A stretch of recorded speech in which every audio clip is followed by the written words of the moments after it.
Hey there, everyone, and welcome to another episode of Earth Station Who. That's right, we're here, and we are going to be reviewing Series 1, Series 14, depending where you're living and what they wanted to call it. We are going to be reviewing all of Doctor Who, and we are going to be spoiling the heck of the season. If you haven't seen it yet, why not? It's been great. It's been on Disney, it's been on BBC, it's been shown around the world, and it's just been amazing.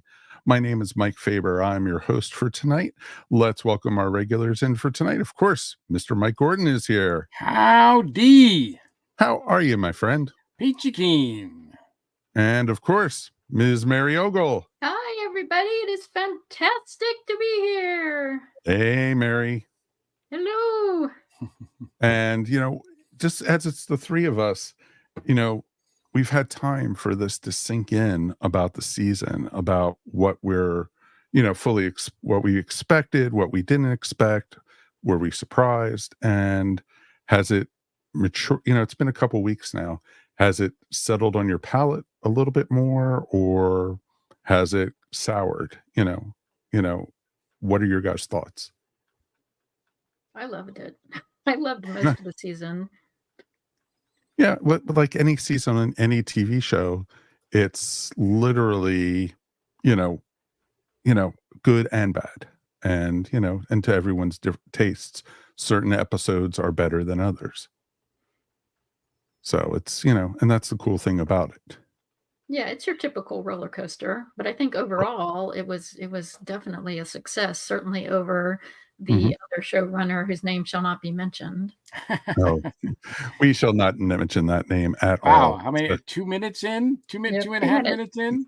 We are 2 minutes and 23 seconds in. So I think that's slow. I think that's slow for us.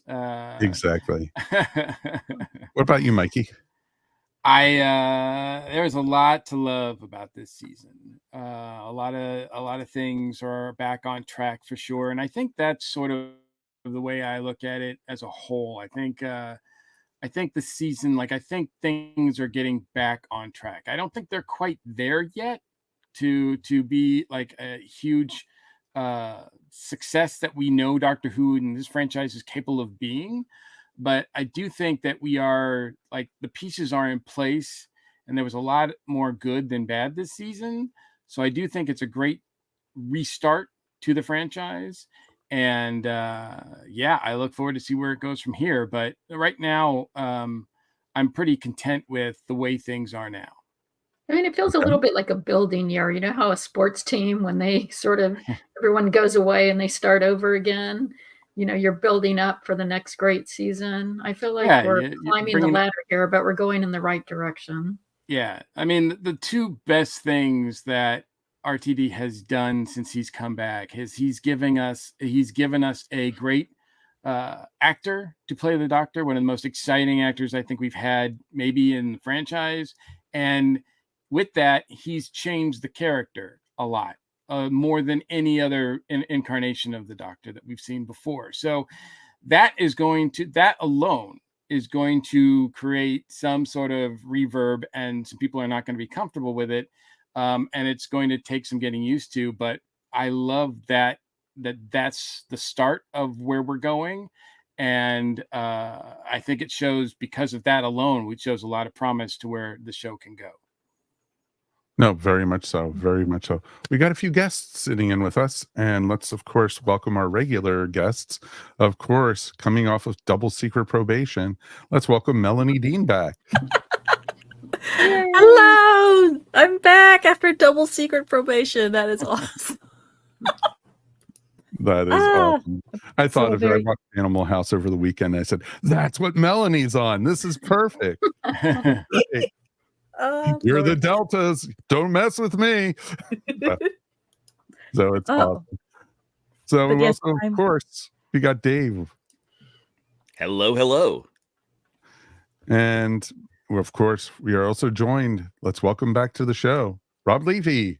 Hey, greetings and felicitations. Hey. So I think we got a lot to talk about.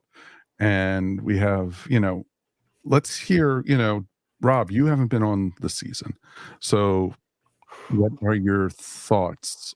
What did you think of Ncuti and Millie? So Ncuti is very good. I thought he's fantastic. I'm glad to see Bonnie Langford sort of get something to do and sort of get little bit of redemption. Sure. I like Millie more than I expected to going in. Generally, I think the point you made about the season kind of marinates is true. And if you just watch the episodes and don't think about anything else that you've watched as a fan, it's fantastic. It still is. But I think about a lot of plot points and stuff like later after I watch it. And I'm like, why didn't they do this or why didn't do that? Which is the beauty of being a fan of anything, right? But I don't want to let those things spoil the fact that we had probably the best season of Doctor Who we've had since Capaldi was the Doctor. And I think we've got some really interesting breadcrumbs to follow into the next season. And I think that there definitely is a master plan for this Doctor, which I really like. And he's phenomenal. So that's it for me. Awesome. And hopefully this next season he won't be filming sex ed half the time. Yeah, So he's doing a play cooking, though, so I don't know. I think that's why they've already filmed the next season, because he's doing like a huge run of a play. Right. Yeah, I think. So Yeah, okay. something. Okay. Melanie, what about you? You know, we had you on earlier this season. You know, what have you been your thoughts since? I have to echo a lot of Mary's statement of this. Really, the analogy of this is, I think, the team being rebuilt. I see a lot of seeds that are being planted and they're being nurtured. Again, 2 minutes in, saying he who shall not be named, name being invoked. The writing is solid there, just like any other roller coaster. Yeah, there's ups, there's downs. I found that most the episodes during this I thoroughly enjoyed. I don't know if it's because for myself, if the bar's much lower, coming off of previous seasons. But no, I mean, I the acting is strong. I think the writing is strong. And certain things that they've changed and done differently. I agree. I one little thing I don't think I've ever mentioned in any other review is I really dig that the Doctor doesn't have a Doctor costume. I like that his costume changed throughout the series, the season. There's all these little nuances that feel Doctor Who, and other things that feel like that are nice, like a warm blanket that you've had for decades, and you feel very comfortable because I'm wrapped in Doctor Who, whether it's callbacks, whether it's seeing like Bonnie Langford, that kind of seeing Kate, Lethbridge Stewart, or just all the little new nuances that just feel right. So on the whole, I really liked this season. Cool. Dave, what about you, bud? I really enjoyed it. I think expectations were one of two things. They were either the review bombers that were never going to like this season, and there's the people like, I'm going to love this season. This season is going to be the greatest. He who shall not be named is gone. This is going to be amazing. And I think it came in a little below those expectations, but I still loved it. It was, and I rewatched some of them, and even think episodes that I'm like, okay, maybe before. I'm like, no, this was solid. That's good. That is really good. I could agree with that. I think it was nice to actually have Doctor Who that we've actually looked forward to stories that we weren't cringing about them, or, why the hell were they doing that? And there were certain parts of the season I still went, what the hell were they thinking, or what were they trying to do? But I think there were more hits than there were misses this season. Not to have a baseball analogy. And Ncuti was just amazing. And I had seen Sex Ed, and of course I saw him in Barbie, and that's the only things I've seen him in. And I loved that it was a fresh feel. I love the energy, the positiveness, and the character. Overall, I think he was great. And Melanie, I agree completely. We've talked about this over the season. I was really happy he did not have a set costume because I kept on thinking, just think of all the Funko Pops I can get out of this. So it was awesome or anything. Or, they're going to have, a Ken doll that's, shooty and, basically changes costumes and everything, have him dress up like he was in Rogue, have him dress up like he was in the Devil's Chord, have him dress in the leather coat, Product developers everywhere were just salivating. Exactly. So it was cool with that, and I know Mike last week, I think the last episode we talked about it, you liked it when the Doctor has more of a set outfit and everything. I didn't say that. I just said from a marketing standpoint, from a business standpoint, I just questioned whether or not that it was a smart decision, because I think there's a lot of if you're rebooting the franchise, That's funny, Barbara. there's a lot of things that you got to pay attention to, and the fact that the Doctor doesn't have an iconic look yet, I think is another hurdle. I'm not saying it's impossible, and I'm not saying it's not fun to watch him dress up every week, because it is, but I just previously we've had really great success with you can look at an image of an actor as the Doctor and instantly know what that is. It's less so now, which is, like I said, just another hurdle. And that was my concern. I was concerned about it, but I didn't say I didn't like it or hated it or anything like that. No, you didn't say you hated it. You were just, it was really cool. Even in the past, when we've got classic Who, like that episode, when Tom Baker would switch up and all of a sudden he was in this sort of like Elizabeth and Sherlock Holmes kind of outfit. It was like, that's really cool. Or every once in a while it was like, wow, that's really cool that they're doing that. But to do it like every week, I just thought was an interesting decision. That's all. Oh, sure. And I did like it because it was always weird sometimes seeing someone like Matt Smith show up with the bow tie and the tweed jacket back in middle age, Venice or something, where, it was nice to actually see the Doctor dress for the period in some things. I thought that was pretty cool. And I thought that was brilliant that they did that. When I was younger, I thought, oh, maybe the Doctor has a perception thing where it makes it look like he's dressed as that, something the TARDIS did or something, the same way it changes how they speak and everything. So it was interesting. So let's jump in. Ncuti did a great job. I think he had a big hole to jump out of after He Who Should Not Be Named. And I love, don't get me wrong, I love Jodie as the Doctor. I think she was great. Just thinking how awesome it would have been to see her with RTD or with a competent showrunner and with good stories and such. Okay, it was a Chibnall bash. I admit it. All right there. Ding. But exactly. Yeah, and it's so like our 10th one. So. 14 minutes and 22 seconds to actually invoke the name. Yeah, I think we've had one every 2 minutes now, so that's fine. Exactly. That's and yes, Mike, I do want to make that clear too. Like all of the praise that we're giving to Ncuti, I don't want to like people to say, oh well, because he's way better than Jodie, and I'm like, no, it's not what I'm saying. Unfortunately, he's completely different.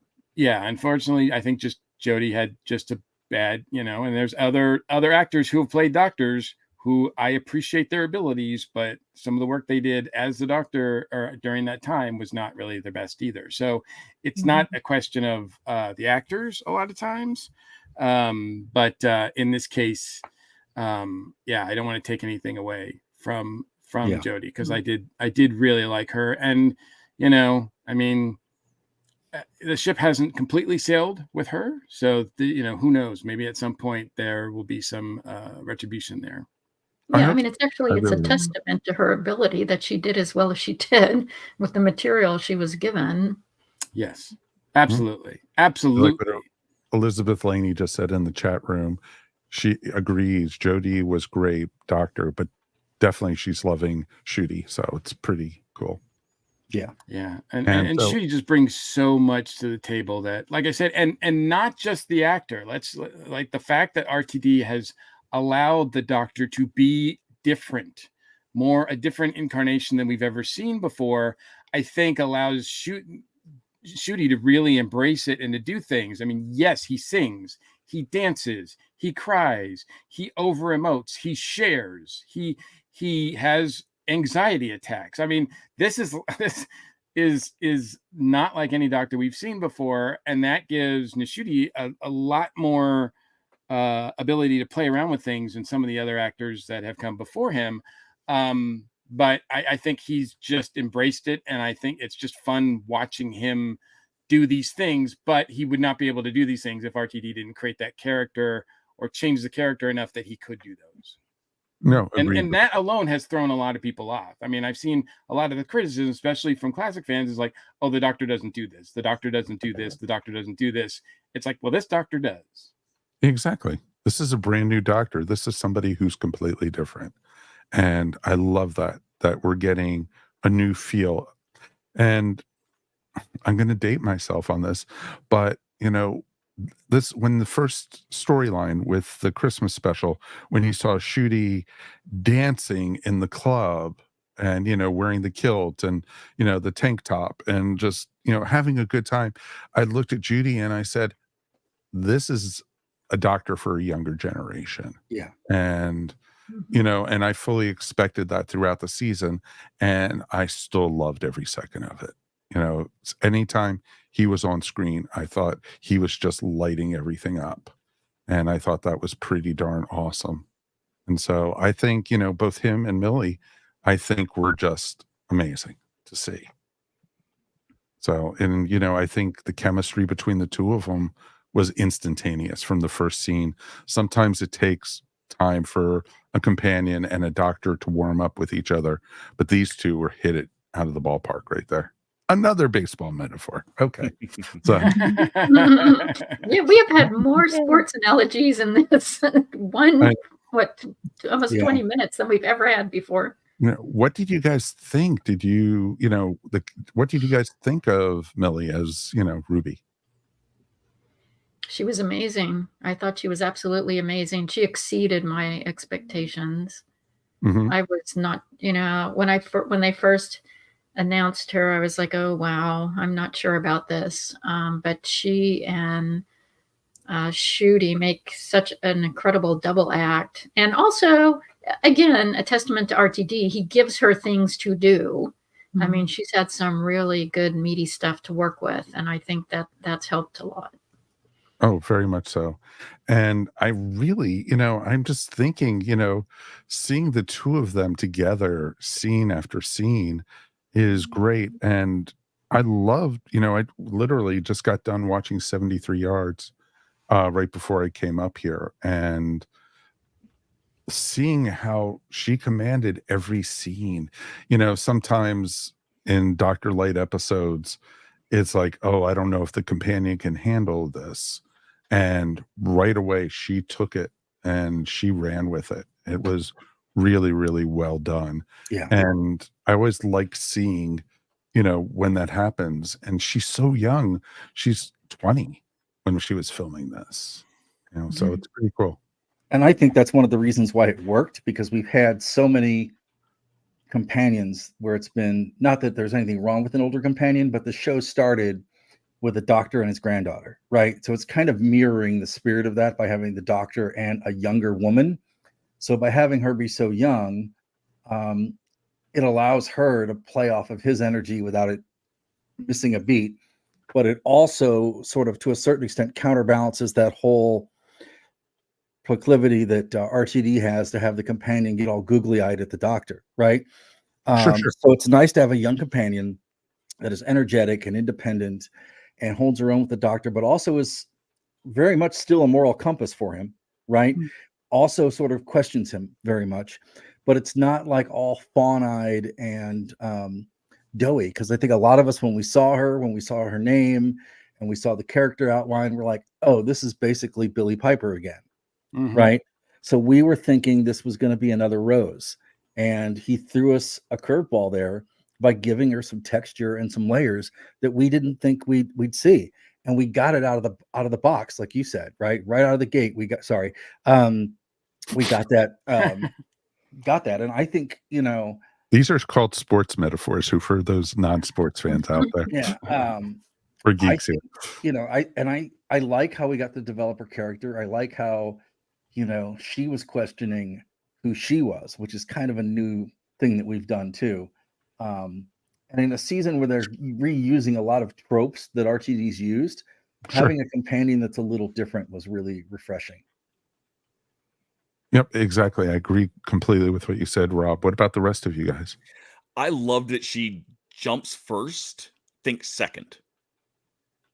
And that start right from ground zero, right? If in Ruby Road, she climbs out the window after the goblins, climbs up the thing, gets on the roof. It's like, what are you doing with this baby? Did you just hiss at me? Yeah, And exactly. starts realizing what's going on. And then still just jumps on the ladder.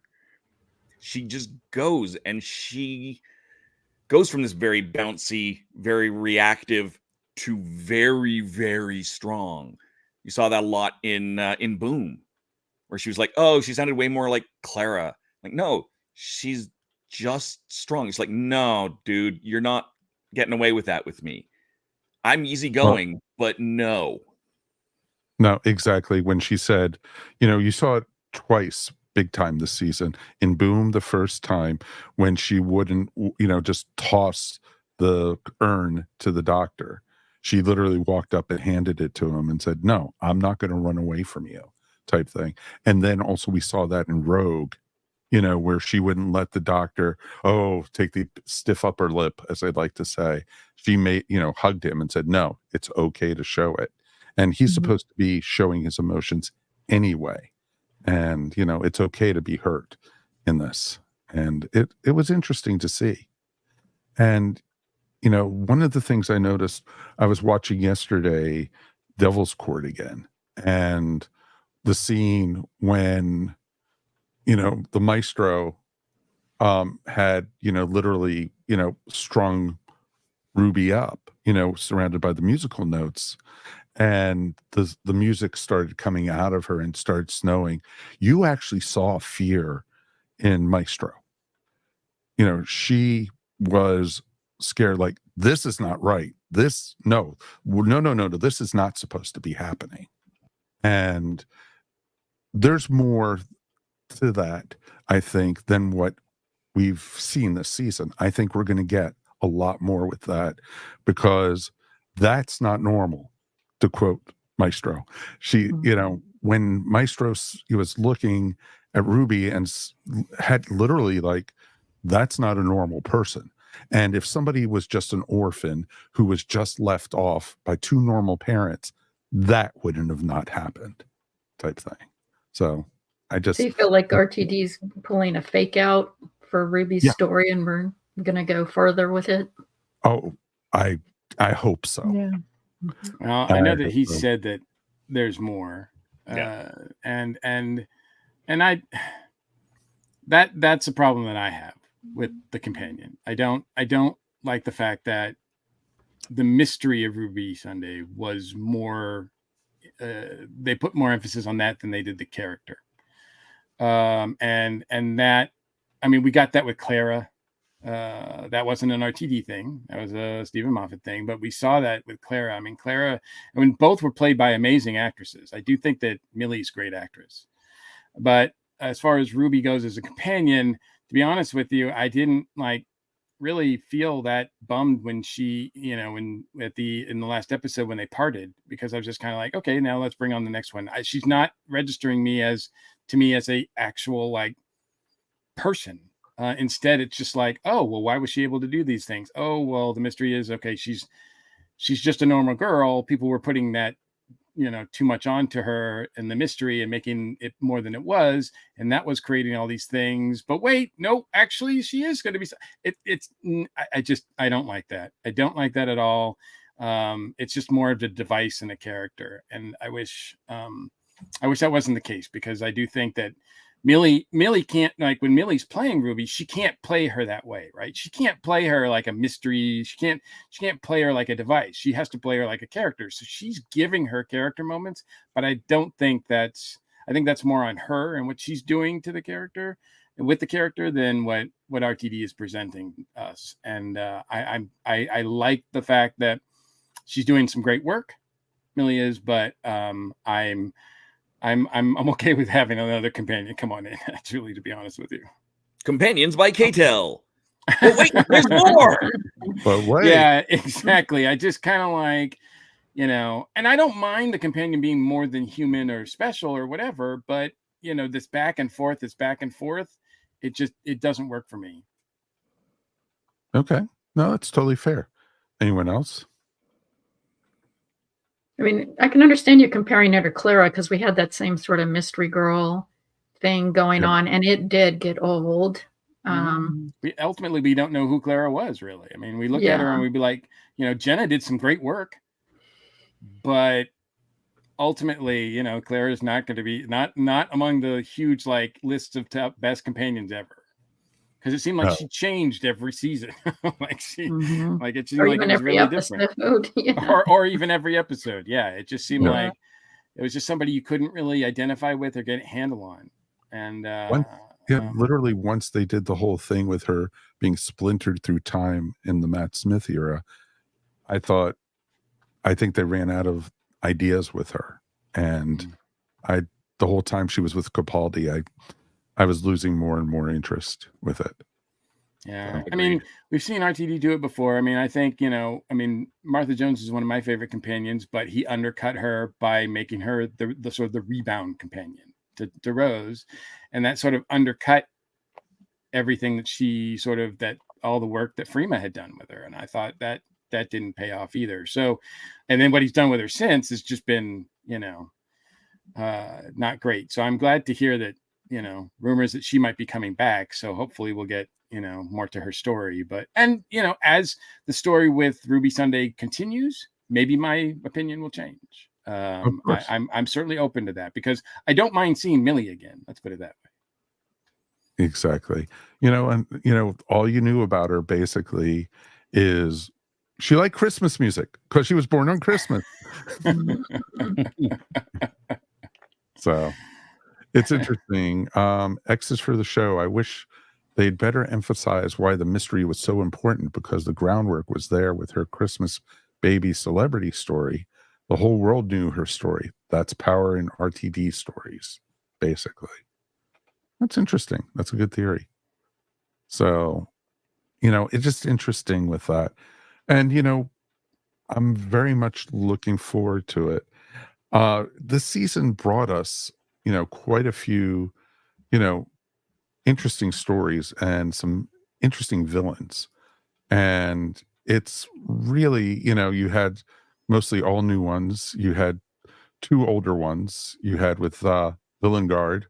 That was, that's been in Doctor Who throughout the new series multiple different times. And then you had Sutek. And I was just very curious, your thoughts. Other than the 2 returning, did any of these stand out to you? Of the villains? We had the Boogeyman. We had Maestro. We had, I don't really count the woman in 73 Yards as a villain. No. No. Yeah. It's just a mystery. It was a question mark. Yeah. Well, and then you had the Man Traps, which weren't even also the villains. The Dot and Bubbles were more of the villains in that story. Or you could even they say were just being used, really. Exactly. Or you could say the people in the town were actually the villains. Well, they were actually the villains, yeah. And then you had the shoulder? Yeah, the bird people. Yeah. Oh.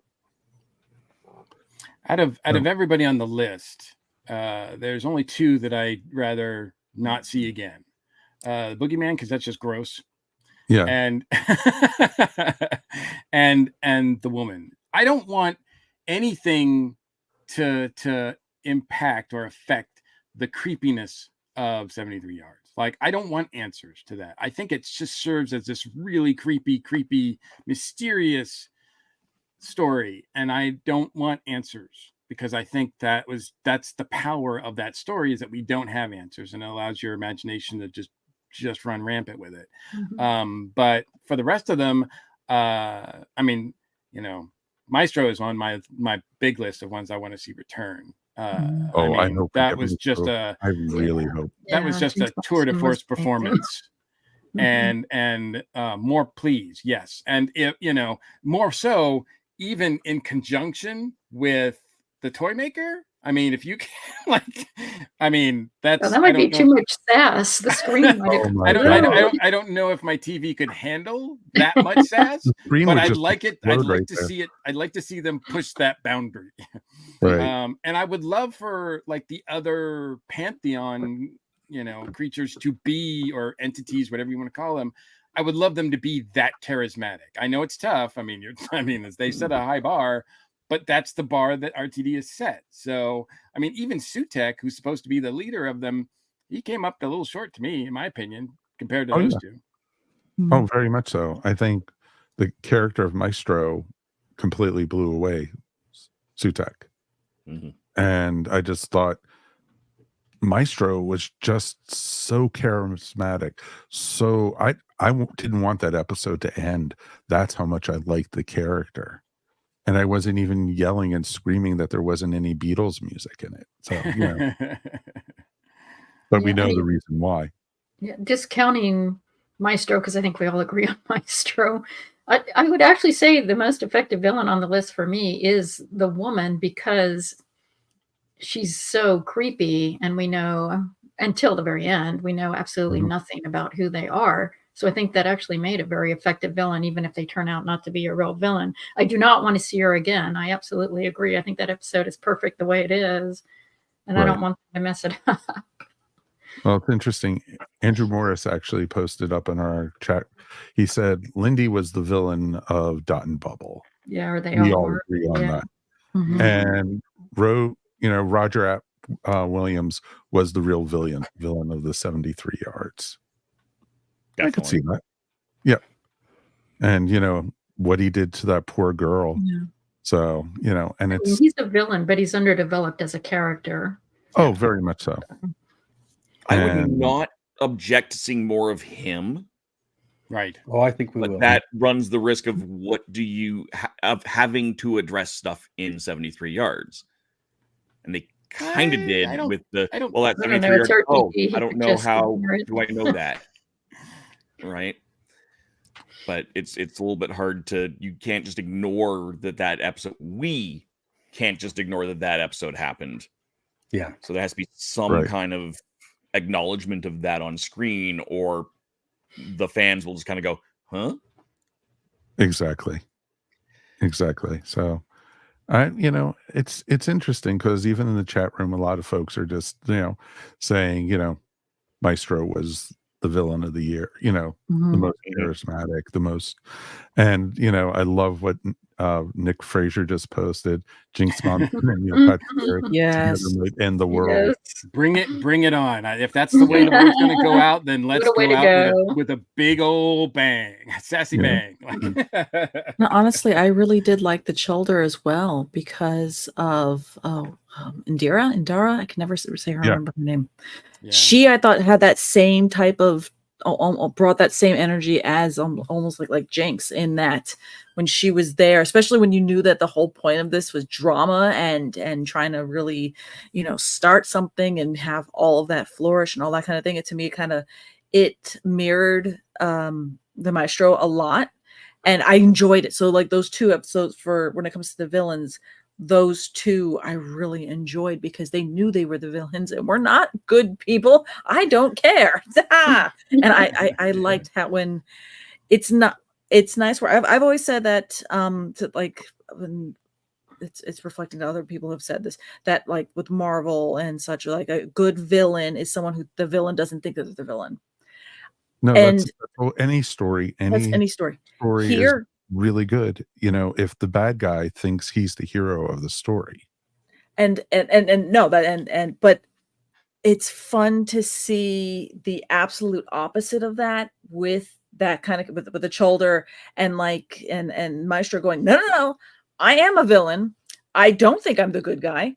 I know I'm the villain, and here we go. So it's kind of refreshing seeing a different way the villain is portrayed. And here I'm always kind of thinking a good villain has to be portrayed this way and going, oh no, I forgot. They can be portrayed this way too. And I just absolutely love it. When they know they're the villain and they're bad and they like being the baddie. Yeah. I'd like to see more Villain Guard, but not any more than we just did. Like I would love to see them in the background for like 3 or 4 seasons. I don't want a major Villain Guard storyline for another Doctor or 2. I just want them to be a consistent slow burn in the background whenever there's that kind of a conflict. Yeah. Oh yeah. Because that's what the season missed a lot of, was trying to do a slow burn in only 8 episodes, which failed miserably, and not being they just couldn't do. Sutek needed another 2 episodes. Oh, exactly. And Yeah. that's one of the things we're getting a lot of comments of in the chat room, is that they wish there was, more episodes. 8 episodes was not enough. No. 12 episodes, 10 episodes even, would have been great. I'm going to say too that as stupid as they were, the man traps were fun because it harkened back to classic Who for me.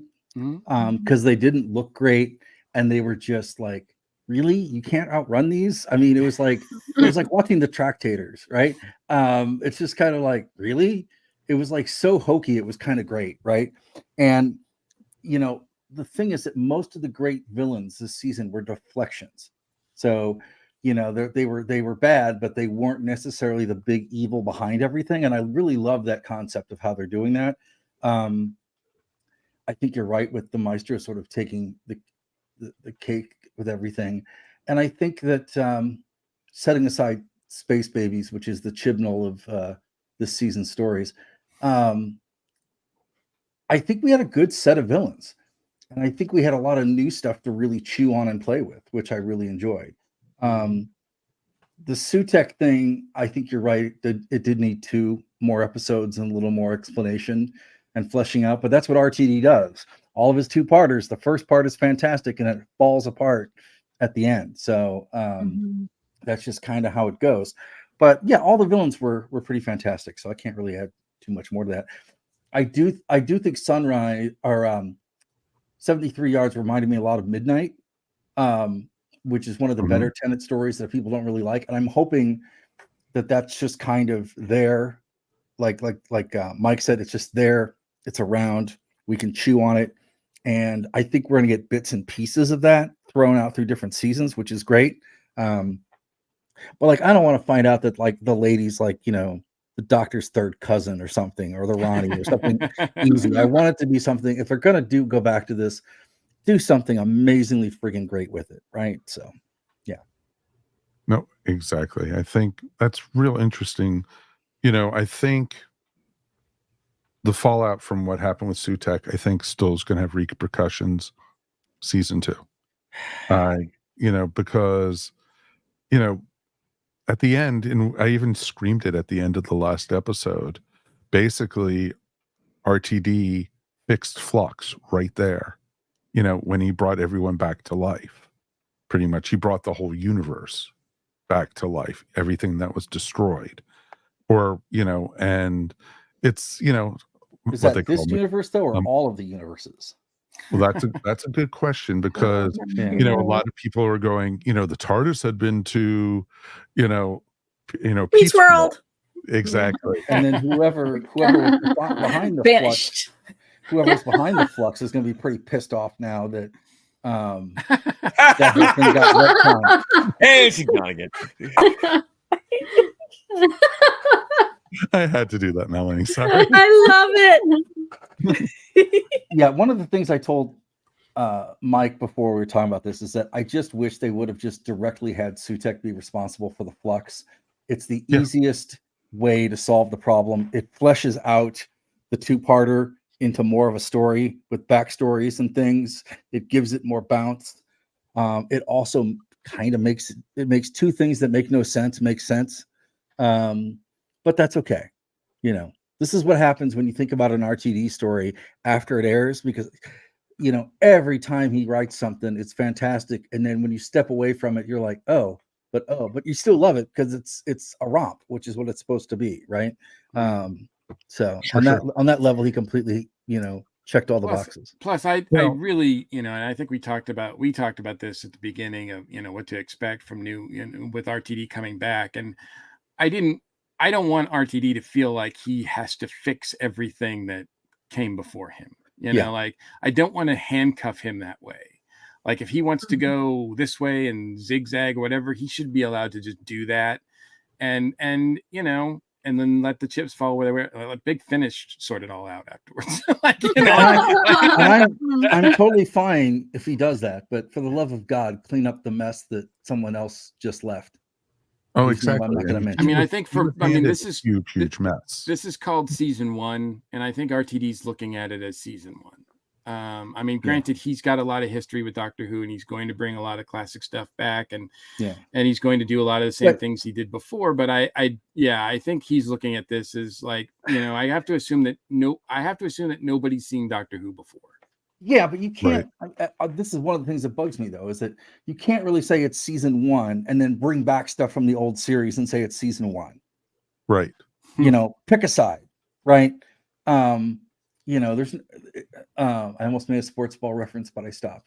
You know, it's like you can't have both, right? If it's season 1, clear break on season 1, start at the beginning, everything's all over with. You know. You completely eliminate the classic universe and everything before it, right? You just start and make the clean break. Or you can next gen it and just basically say this is a continuation of the show from modern times. And I think it would have been okay if you would have said this is season 14, but it's going to reflect more of the world we live in, and it's going to deal with more real world issues than what we've had before, and it's for a younger audience. And I think people would have loved that. But because he said, hey, this is season 1, then everyone's like, hey, wait a minute, what's he doing? And then he's added more pressure to himself. And now it's just sort of like kind of a jumbled mess, right? It's like everyone's in unit. We have a memory TARDIS, whatever the hell that thing does. And then, you know, it's just kind of, it's weird. I mean, I'm not going to plug it into the old series completely, but you can't selectively pick and choose what you're doing. I just don't think you can. You see, I'm not sure I agree with that, because that's what Star Trek is doing. And all the different Star Trek reboots, they aren't completely throwing out everything that happened in other series. They're picking and choosing elements that they like and changing what they like. But it's I'm also not saying that always works, it's but I think that's Mary, what that you brought up Star Trek, because that's almost perfect, because Judy and I are rewatching The Next Gen, and we started at the beginning, and I think the series got stronger when it started going off on its own, building its own mythology. Yeah, I agree with that. And going away from having to reference everything. Oh, there was this, you know, virus on the Enterprise that, you know, people were going crazy and all their inhibitions were going, you know, and, you know, anytime the 17, you know, this is what Kirk and Spock did, you know, when Picard and crew went off and made their own adventures, like starting in like season 2, I thought Star Trek The Next Gen started getting better and better, and this is what Doctor Who needs to do. Yeah, and also part of that though too is that now everybody's doing that, which is why I kind of was hoping it was going to be something different, right? It's kind of like, okay, this guy has seen a lot of new Star Trek and he's seen the Avengers, and here we are, right? It's just kind of like, I was expecting, if he's going to have a clean break, it to be a little more clean of a break. RTD wants to have his cake and eat it too. I know, which is fine. And that's, you know, and I think the beauty of the beauty of Doctor Who, unlike any other franchise, is that the Doctor is still the same character. So I mean, in some cases, you could argue that every time we get a new incarnation of the Doctor, it's a new season 1. Yeah. Anytime you get a new showrunner, it's a new season 1. Yeah. And so, I mean, this is the first time, I think, right? This is the first time we've had a showrunner come back. and I do think, while I think in a perfect world, I would have loved to have seen Doctor Who from a completely new set of eyes. Sure. I do think that, RTD coming back is a good move overall, especially if there was nobody that seemed like they were up to that challenge. I don't know what kind of happened, behind the scenes as far as who might have been considered for, showrunner after Chibnall, et cetera, et cetera. But it seemed like, after certainly during and after Chibnall's run, it seemed like Doctor Who was in a place where it was like, oh, what are we going to do, and who can dig us out of this hole? And I think, just like casting David again in the first 3 episodes of this, reboot, if you will, this incarnation, I think having RTD there too kind of says, okay, we're not going to go completely in a different direction. We're going to give you guys, you fans, what you kind of liked, and then we're going to, kind of poke out a little bit here and there. And RTD was, the thing I was most excited about was that RTD was going to go and be more RTD than he's ever been before, and whatever that entails. And granted that there's some bad with good of that, but I think we're in good hands with having him there. But I do really wish that he would encourage some other voices. I think he wrote way too many episodes this season, and I don't know what's on this, like, as far as the next seasons go, how many he's writing, whatever. But we need some new voices in behind the scenes. No, I agree completely with that. And I'm going to be very curious to see where they go.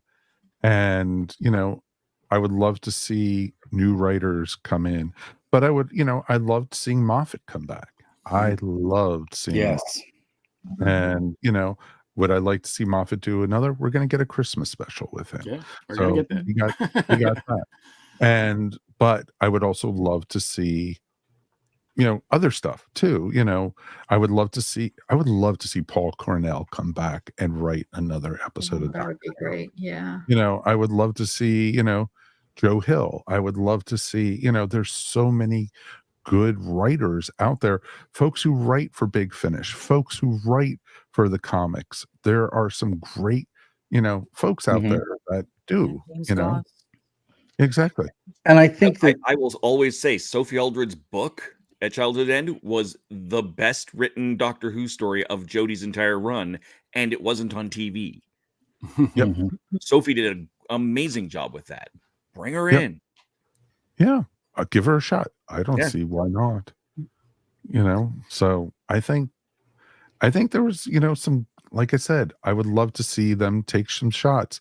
And, RTD could, through his first run, the job of a showrunner is to make sure there's consistency, that the characters are acting like the characters, even with different writers.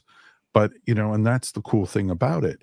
And that's what we need to have for Doctor Who. I think, he should give up the reins of the writing a little bit, and I think last episode we talked about a writing room or something. But a lot of times when there's a writing room, that means there's one continuing story throughout the whole season. I like seeing individual stories throughout a season. And that's what that's what Doctor Who, one of the things I love about Doctor Who is that it's multiple stories. It's not just one season storyline. And I would like to see that, of course, brings her back into it again for the whole. I would like to see an emphasis more on the individual stories as well. I mean, that's the thing is, you're going to have, there were too many times where, I thought that, things would come up in an individual episode, and something would happen, and people would be like, oh, well, I'm sure that'll be explained by the end. I'm sure that'll be explained by the end. I'm sure I'm sure that has a reference to what's going to happen later. And like, you can't, that's not the way I want to watch Doctor Who. I just want to watch it episode by episode. I don't want to be thinking, oh well, I'll just have to wait till the season's over to really be able to judge this episode. It's like that's not the way that this should work. Sure. No, that totally makes sense. And that's the way it shouldn't be. It should be, each episode should be on its own individual, merits. This should not be lost, basically. Well, I think you can sprinkle things in and do some foreshadowing, but still maintain the integrity of an individual episode. I mean, I absolutely agree that each episode should stand on its own, even in a two-parter RTD. Well, that's just crazy talk. That's RTD saying that, not me. But So yeah, and so it's just interesting stuff, and I'm looking forward to what season 2 is going to bring. But the big question, of course, that's on everyone's mind that they left us with: who is she? Who is Mrs. Flood? Well, she stole Romana's costume. Yeah. She dresses like Clara, and she dresses like Romana. She likes to cosplay. Yes, she loves to cosplay. Oh, maybe she's one of those bird creatures. Oh, I'm staring at the ring going, have I seen that ring before? Have I seen the umbrella before? Have I seen anything else, the jewelry before? I don't. He hasn't. RTD hasn't given. I mean, anything I could try to speculate. I mean, but he hasn't given us anything. And that's fine. I am intrigued by Mrs. Flood. She was a device that I think they used like every so often that was just good enough to lead us like, okay, something's happening with this. And we'll see where this goes. And I thought I thought she was well used and well distributed throughout the season. And she got less amiable as the season went on. Like at first, she's like, oh, she's this older, cute woman who suddenly knows what a TARDIS is. Oh, she's really kind of nice and warm. And then it's like, no. And then at the end, we're like, okay, this is not good.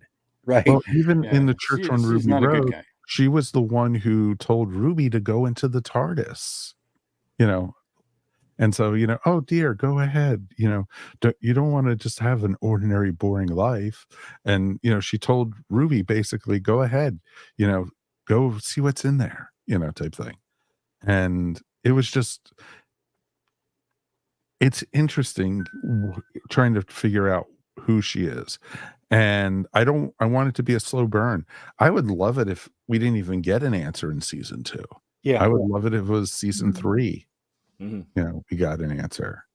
So, I've heard so many cockamamie theories anyway. I don't want her to be the woman from 73 yards because that's too easy. I don't want her to be like Romana or the Ronnie or anything, I kind of want her to be Romana. I know who I'd love her to be, but I don't know if they'd do it. But, right. And it would be a nice shout to the past too. But, I just love the fact too that she chews up every scene that she's in. Oh, she does. And she's just generally, kind of spooky, kind of creepy. She is. And something I noticed when I did my rewatch just recently, that in the episodes that she appeared in, especially in the final 2, if you notice when she was in the apartment with Ruby's grandmother, that the clock that they had was like flickering, like an electromagnetic field or something. Yeah. And it was just real interesting. Was it from her or was it from the storm that Sutek was bringing on, type thing? But I think it's more from her that things like this. And why is she letting the thing with Sutek sort of unfold as a non-involved participant, sort of? Right. Well, that kind of brings up when she got dusted. It's like, I had such big plans. Yep. So I don't think she could. She's clearly not part of the Pantheon, or she wouldn't have gotten dusted. And she definitely has her own motives, her own something going on there, and she can recognize that Sutek is coming and can't do squat. Yep. Now, does she know that there's another doctor, like, 15 to 20 blocks away with an extra TARDIS and another like family? Does she know about that too? I don't think we were. Yeah, there's a No. lot. There's nothing that happened this season that proves that that is the case. Okay. Yeah, they just conveniently forget that. Yeah, they Every set that time. up, and it was nice to see Rose again in the finale. But I mean, there was no reason for her to be in that. There was no two-parter. reason She did, for her. Yeah, she did she did nothing. nothing, and they didn't do anything with her. And it was just a reminder of, hey, she's here, but it's like, yeah, but you're gonna have to do something with her if you're gonna put her on screen. Come on, man. And Yeah, the other I mean, question, I'm glad Andrew actually just asked us in the Facebook group. Can we have Susan Foreman with Carol Ann Ford? We Yeah. know it's coming, Yeah. right? Yeah. If it's not coming, then shame on RTD. It's Yes. coming. It's just the thing he's holding out on, right? It's like the WrestleMania event we all know is eventually going to happen, right? We know she's going to come. We just don't know when. is It would she? be- Is the actress willing and able? I'm sure she's willing and I'm sure she's able. I have not heard that she isn't, Okay. but she's like, the thing is with Carol Ann Ford is that, that's it. That's like the last really great cameo they can do. Yep. Yeah. Yep. So Mhm. I get that you hold that out as long as you can, right? But also we didn't get Daleks this season, so that might not come until we get Daleks, right? But yeah, I mean, I think she's going to come back, and I think we'll see her, and I think it'll be really, really cool, So She has definitely said she's interested. Now, is that she's the always line of, there. I'm not involved. They've never talked to me. Oh no. Yeah. And It she's sounds already like a saying- gag. Sounds like a gag order to me. But Yeah. the other thing too that I did like this season is that you saw the doctor for the first time, kind of, when Millie's probing him a little bit, sort of like, I haven't really gone back to that. It's like she's like, why don't you ever go see? Why don't you ever go see her? Or like somebody finally brought up all these questions about the doctor and his family that we've all been asking. Like, well, why don't you? Mhm. Why do you always do that? And I thought that was really cool. I thought that was Yeah. like much, much needed. And I like the character exploration that we're getting with the doctor more so than normal. But I think that circling back, we're going to get that with Mrs. Flood somehow tying back in with that. I think it's going to circle back to her somehow with all of that.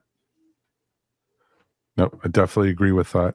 And it was funny because when the Toymaker episode and He Who Waits, I was like, oh, it has to be Susan. Susan is the one who's just waiting for the doctor. Mhm. So, I was thinking it would have been perfect if that would have the best way to do it. But it's just Carol Ann Ford isn't getting younger, folks. And I hope they filmed the scenes with her already. And they're just holding on to it. Just in I'm case. wondering if it's going to happen at Christmas as sort of the end of the 60th year. I mean, it would Oh. be suitable. No, it's a possibility. Yeah. Yeah. Yes. I mean, I'm not looking for her to star in another episode or anything like that, but just have a few minutes. And I mean, God, it's going to be emotional. Yes. Agreed. And people- in such an emotional moment, this is the perfect doctor to do that with. Too. Like, That is true. There were people So- tearing up just seeing her photo on Capaldi's desk when he was the caretaker at that Mhm. school, Mhm. and just being able to Yeah. see, okay, there was River, and then seeing Susan and going, Exactly. God. Don't even get me started because so many people have been going, when is River coming back? When is River coming back? It's just like, she's not coming back, folks. But never just say someday. never. Put a pin in it. Put a pin Yeah, in it exactly. someday. You never Yeah. know. Someday. You never Okay. know. So I mean, I think that's what's exciting too about this, RTD, this era, is that RTD has made it clear that he's not afraid to bring anybody back. And that's pretty positive. That means it could be anybody at any time, which is going to be exciting. Not that I want to see that every other episode or whatever. I don't want to see a Yeah. returning person, but right. And you saw that Carol Ann Ford was at the premiere of Star Beast as a special guest. cool. And I remember seeing the pictures I of her remember there. that. Yeah. So, wouldn't it be perfect? Have her come in, film part of an episode, and then regenerate, bring in a whole new, Mhm. person to play. Well, I mean, you potentially have. I mean, if you're looking to franchise and spin off, you have a pretty big opportunity to have a spin-off with the doctor's daughter, like our granddaughter, with Susan. Like you have an opportunity. And if you want to use that, I'm not saying you have to use it that way, but I mean, it is, if you're looking for ways to go forward with the franchise and other things to do, it's a big character that you could do a lot with. Very much so. I don't disagree with that at all, Mikey. And, I'd be very cool to, see about that. There's just so much greatness from this last season. And, overall, I think it's a total thumbs up, and RTT had some stinkers the first time around, Fear Her or, The Absorb a Lot, things, episodes like that. There's bound to be some of the stories that we're not going to like or love. But doing a rewatch, the only one that really, was like I had trouble getting through was 73 Yards. And that was just because it gave me the creeps. Yeah. I was like, Mhm. everything else was enjoyable to watch. I was happy they gave us the creeps more than one time. Yeah. Mhm. Because I got the creeps with the big reveal with Dot and Bubble, too. Outside of the anger and stuff, I also got the creeps. But I love the fact that they're sort of making an effort to scare us, and actually, too, the whole thing with Roger Ep Williams is also kind of creepy too. But that's because they're mirroring the world we live in, and Very much so. so yeah, I dug that too. Agreed. And it's, it's interesting because the whole 73 Yards thing now is an alternate timeline that doesn't even exist. Mhm. Or does, because, Ruby remembers a little bit about it. So, it was just interesting with that. A lot of people in the group are saying that everyone thinks the older woman in that was Ruby and everything. And Well, that was I'm the kinda on that implication. too. Yeah. that Yeah, was certainly the, that's the way it sort of was indicated at the end there. Yeah. But how that fits with anything, who knows? And like I said, I hope that continues to be a mystery. yes. The other, main character that I just loved had to be, Cherry Sunday. Yes. Someone just get that poor lady a cup of tea. It's Wasn't it Mrs. Flood that said no to her at the end? Yep. Yes. Yes. She asked for a cup of She said, no. well, we all Oh, want no. things. She's like, yeah, That's we it. all want things. something in life, don't we? It's just like, what? We don't always get what we want, dearie. Exactly. It's just like, wow. So, all right. Overall, I don't want us to do ratings for the whole season. I'm just, it's thumbs up or thumbs down, or even mid thumb and everything. So, thumbs up from Mary, thumbs up from Melanie, thumbs up from Rob, thumbs up from Dave, thumbs up from Mikey, double thumbs up for me. So, One I of the think great that- things about the season too is that I think for the first time in maybe decades, any flaws or anything that you find in scripts or stories or plot lines is so completely just demolished by the persona and force of nature of the actor playing the doctor, right? I mean, the doctor could just basically just spend a whole episode walking around a Walmart and we'd watch it because he's that good. Yeah. So it's fantastic. I mean, he's far exceeds anything anybody that I think expected. At least, No, agree completely with that. And I think that's one of the cool things with Judy as the doctor. Like you said, I could watch the poor man read the phone book. I would just, And he'd probably cry over half the phone book anyway. So On a it's mine. Yeah. Mhm. So I think, and of course he would be, like you said, standing on a mine and balancing himself, which makes it even better. I'm waiting for Ncuti to show up on Sesame Street. If there was ever a doctor that was like going to be perfect to be with Muppets, it's him. Oh, absolutely. Valid. Absolutely. Yeah, Yep. absolutely. We So- haven't had a doctor like this since Tom Baker. Yeah. And that's not taking away from any other doctor, just one-on-one comparisons. That's what I see out of Ncuti. He's got No, that agreed with quirkiness. that. He's got that. He doesn't quite have the presence of Baker yet, but he's got the smile. He's got the quirky, happy. He's got Right the after off Baker. finger wag, big eyes thing. Yeah. He's got some of the Eccleston in him, and he's got the I should have figured it out, that Capaldi has and Tennant has. Yeah, he's really mixing a lot of doctors in very well. I think he has an effervescence about him, that there's whatever emotion that's there, it's bubbling up and out. And while that's it, and I think a good general audience can they're enjoying that. It's joy, it's fun, it's it could be humor, and then unfortunately it's for the people who can't stand it. It can also be emotion like sadness or anger or things that can make you cry. I think a lot of that is there, and I absolutely adore it. And I point and mock the people who are like, oh, he's crying again. Yes, because You know what? After So are you? After so are 15 you, fun.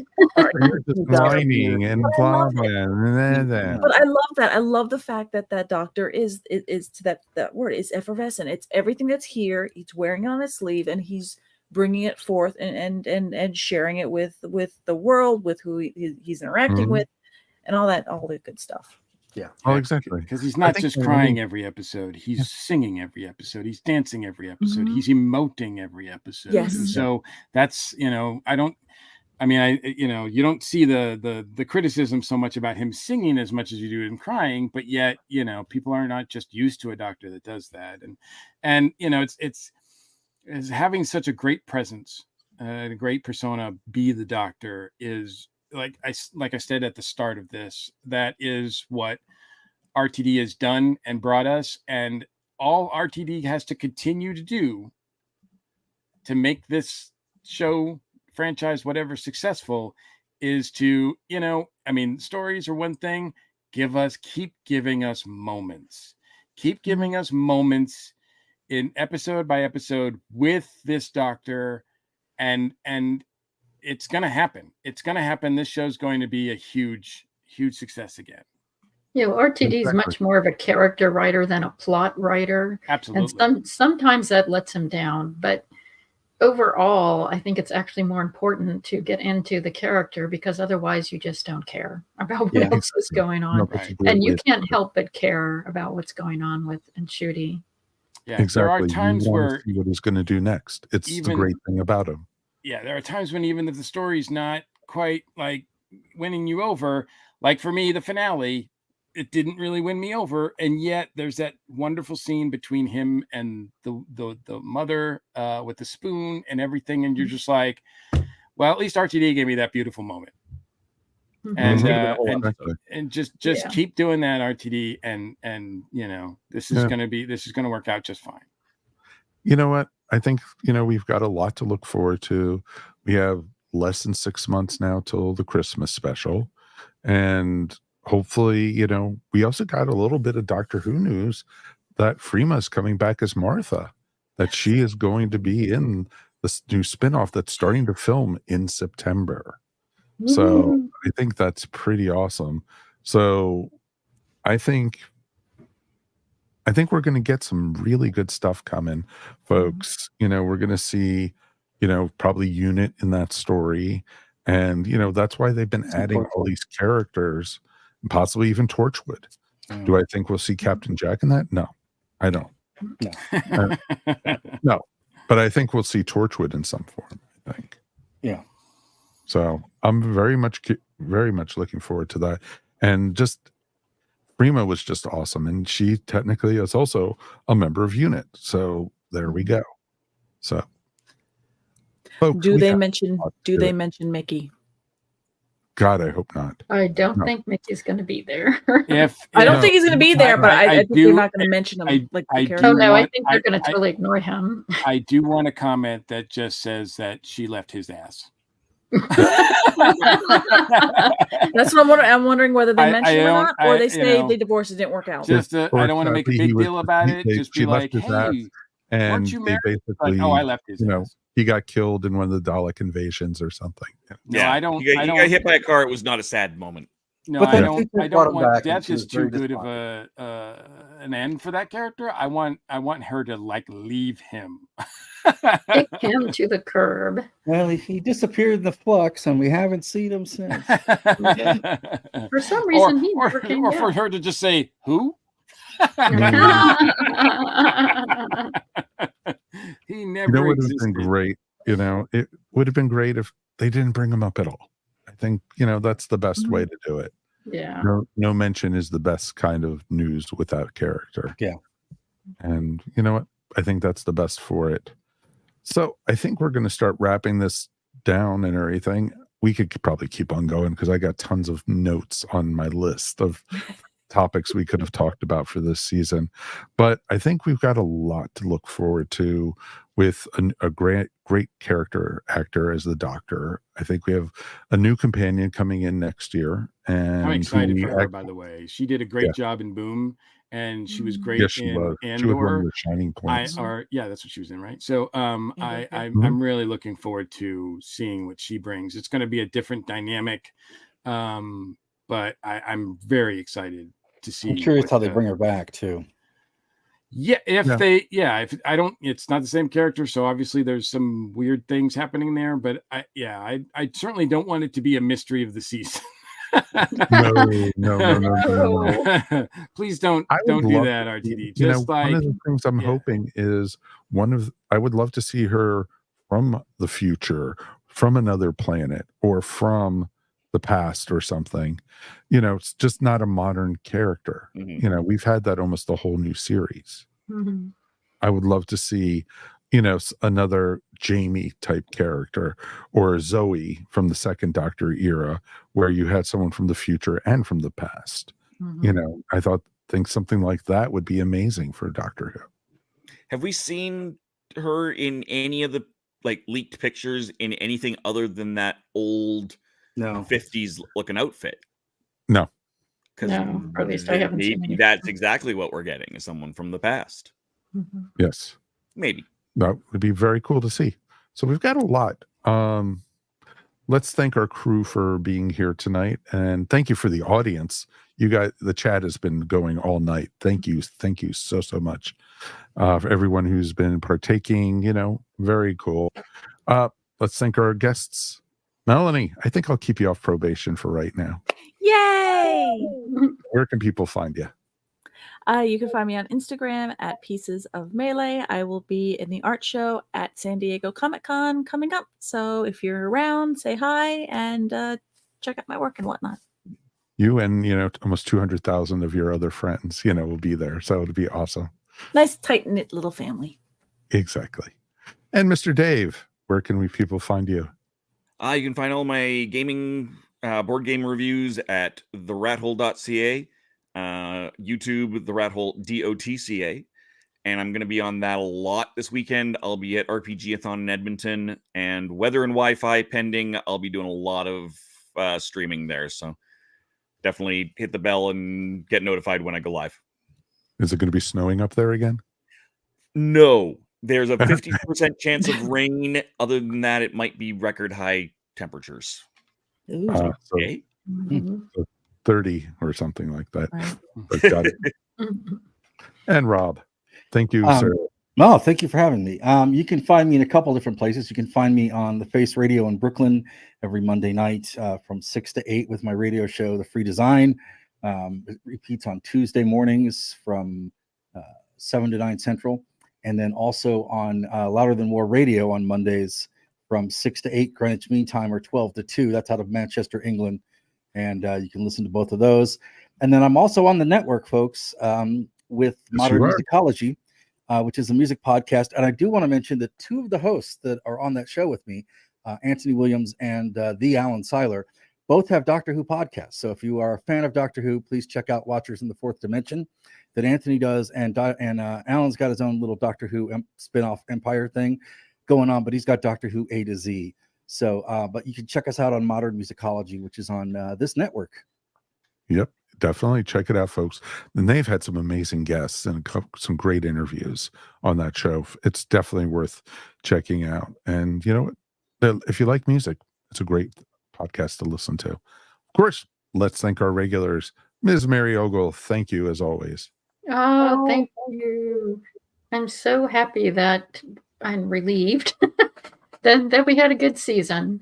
And thank you, RT. Even though a few times it was a roller coaster, overall it was amazing. And I'm very happy and excited about the new season. Oh, very much so. My knuckles aren't as white as they were at the beginning of the year. So awesome. Where can people find your artwork, Mary? You can find me at maryogle.com or on Etsy at eVision Arts. Awesome. And Mr. Mike Gordon, we made it through another one, my friend. We did. And as always, it's my pleasure. Anything you want to shout out about or promote? I do. The couple podcasts you can find me on. One is Bat Chums, where Drew Leiter and I review every episode of the Batman 60 series in order. And I think we just released episode 11 this week, and that's been a lot of fun. Also, the Dragon Con Report, which I'm still doing. We are getting... It's closer and closer. We're getting there. So we've got an episode that we're recording next week. We do that live. So check us out. We've got some great people joining us. So it's pretty exciting. We'll do at least 2 more episodes, maybe even a third before the actual big event. And also, speaking of big events, in August, I am the track director for the literature, comics, and art track at Monsterama. And I'm going to have that's the second week, I believe, in August. So if anybody's in the Atlanta area and wants to check out Monsterama or wants to participate in some panels, let me know, because I am still looking for some panelists for from some of my panels that we're doing. So so feel free to reach out. You can contact me through newleisureMike@gmail.com. Excellent. Folks, and for folks who don't know, Monsterama is in Peachtree Corners, Georgia. Mm-hmm. And, you know, that's always a little thing. And if you're close to the Atlanta area or anywhere in the Southeast, definitely worth checking out. It's a great con. All right. We'll be back again in 2 weeks. And we are actually going to kind of be tying into this season when we are going to be looking at the restoration of the Celestial Toy Maker. It should be a ton of fun when we go back. And I've tried taking a peek at it. That animation is going to be really hard for me to stomach. It's brutal. Yeah. Oh, it is. It's the Chibnall of animation. Ouch. Exactly. So, you know what? It'll be fun to talk to these guys about it, and it'll be fun sharing it with you guys. Folks, you could find us, you know, up on Facebook. You can find us on Instagram. We're up on YouTube. And, you know, wherever you listen to your podcast, we're also there too. So please check us out. And if you made it this far into the video, like and subscribe, as we always like to say. On behalf of myself, Mike Faber, thank you to Mr. Mike Gordon, Ms. Mary Ogle, Melanie Dean, Rob Levy, and of course, Dave Chapman. From all of us, with our hearts, we made it through a Doctor Who season and not screaming. This is awesome. So we will see you all next time on Earth Station Who. We'll talk to you soon. Peace, and we are done.